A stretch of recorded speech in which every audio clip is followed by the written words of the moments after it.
En el nombre del Padre, y del Hijo, y del Espíritu Santo. Amén. Escuchemos el Evangelio según San Lucas. En aquel tiempo, Jesús propuso a sus discípulos esta comparación. Fíjense en la higuera y en los demás árboles. Cuando ven que empiezan a dar fruto, saben que ya está cerca el verano. Así también, cuando vean que suceden las cosas que les he dicho, sepan que el reino de Dios está cerca.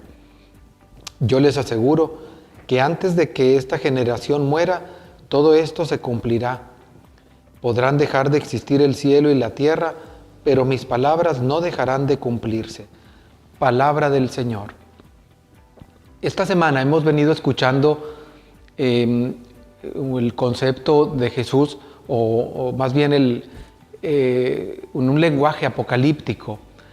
Habla de la destrucción de Jerusalén, de la destrucción del templo, de las señales en el cielo, todo esto. Y es que en tiempos de Jesús, pues sabemos, estaban los romanos ocupando las ciudades, la gran parte del mundo conocido estaba ocupado por los romanos. Los judíos esperaban un libertador que los liberara de ellos, etc. Y entonces Jesús los invita a poner atención, y entonces hay dos momentos, vamos a llamarle históricos, que son bien importantes. Uno, la destrucción de Jerusalén. Se lleva a cabo en el año 70.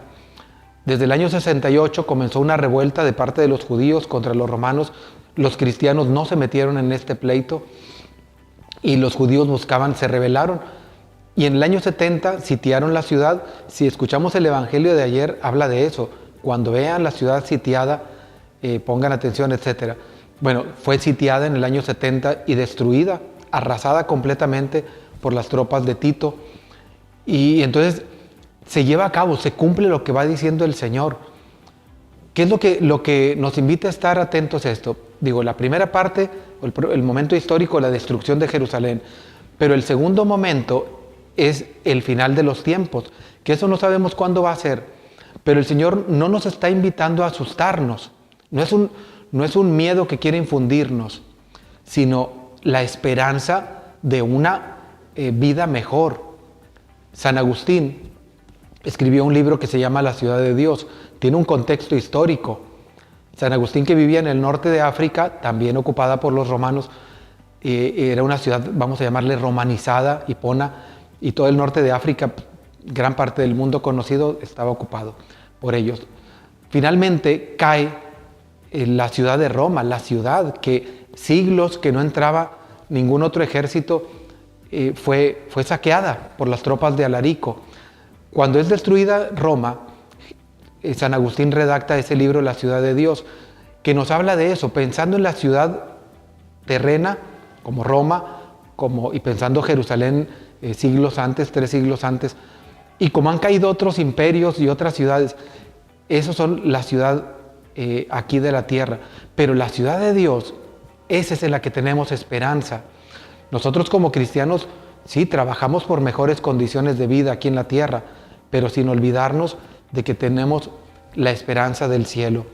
Dice Jesús que estemos atentos, así como vemos que germinan algunos árboles en cierta temporada para dar frutos, así tenemos que estar atentos a las señales que nos digan que tenemos la esperanza de una vida futura. Y dice Jesús, mis palabras no dejarán de cumplirse. Y no dejaron de cumplirse. Recordemos ya lo que habíamos dicho anteriormente de la amenaza contra Cafarnaúm, Corazaín, que fueron destruidas. Esas fueron destruidas por el siglo VII, todavía después de Roma. Se cumple la palabra del Señor. La palabra del Señor se cumple y Él nos da palabras de esperanza. Que entonces nosotros en estos días que hemos reflexionado en todo esto, no pongamos más atención en la destrucción o en el miedo, sino en la esperanza. El Señor va a triunfar, el Señor reinará por siempre. Que así sea. Y la bendición de Dios Todopoderoso, Padre, Hijo y Espíritu Santo descienda sobre ustedes. Amén.